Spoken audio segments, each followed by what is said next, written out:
crucial conversation points or remarks that's been raised by the Survivors Council. This is not the CBI's council, remember, but the the Unnao Rape Case Survivors Council, that is Mahmood Pracha. He has said that it would be a disservice to call this a win at any point. This is a brief respite, a relief for all those who are fighting this very case, and that they will be moving another application. They were expecting a suo motu cognizance of this very proceedings would be revived in the Supreme Court, but that did not happen. More importantly, they've also said that the CBI's counsel did not allow the particular Survivors Council to take part in the very proceedings, as in they were not allowed to speak in the very court while the hearing took place today. These are questions being raised by the Survivors Council today. Important to notice that yes, time and again it's been brought out that the Sengar side at this given point is much larger and with much more influence than the Survivors side at this point. The Sengar to the CJI, Sengar's lawyers to the CJI now have also come out to say, and let me quickly bring to your notice this very breaking news as well as we speak, that CJI, that the lawyers have said that the photos of the High Court judges who had given that verdict on the Sengar case, on the Unnao rape case, those are being circulated on social media, and the CJI on this has said that it's very unfortunate that this is happening. In fact, Sengar's lawyers to the Supreme Court had come out to say that there's a media trial underway against me, to which the CJI, the Chief Justice of India, has commented that it's unfortunate we are not in ivory towers. People trying to take political advantage, and that these arguments should be brought up in court and not out on the streets. That is the very comment that's coming in now at this point. This is on the sidelines of the main case that we were taking a look at, the hearing which we just heard in the Supreme Court. Anisha, quick word from you on this very matter that's coming to light now, where Sengar's lawyers have to speak about the media trial that's happened. That's what they've claimed, that their photographs are being circulated out in open.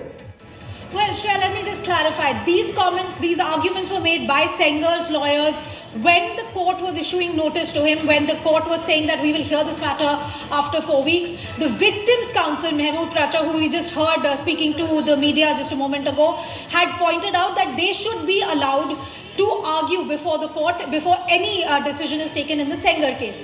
Sengar's lawyers, on the other hand, Senior Advocate Hariharan and Siddharth Dave, argued that there is a media trial going on, that photos of the High Court judges who had given the suspension of sentence order are being circulated, and there are videos circulating claiming that the judiciary went under Sengar's power.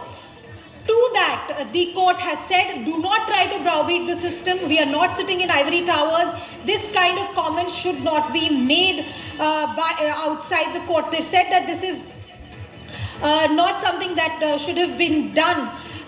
They have said, in fact, they said, we know people are trying to take political advantage, and irresponsible people are making irresponsible statements outside. However, the court also saying that Sengar was convicted by the judiciary only. We are there, the doors of justice are open, and if the victim wants to file an appeal, they can do so. And this is the quote directly from the Chief Justice, that our doors are open 24/7. You can take recourse of the law, but do not make irresponsible remarks. That was the comment made by the Chief Justice immediately before closing the hearing of this case. Shreya, let me clarify for our viewers. This hearing has closed on this note because Sengar's lawyers have been crying media trial. They said that instead of the legal argument, there is a lot of irresponsible statements being made in the media. The court, of course, saying please make legal arguments in the court. Do not say things outside. Even as the victim's lawyer, Mahmood Pracha, also said that Sengar's lawyers and Sengar's family are also making a hue and cry, raising incorrect arguments. Back to you.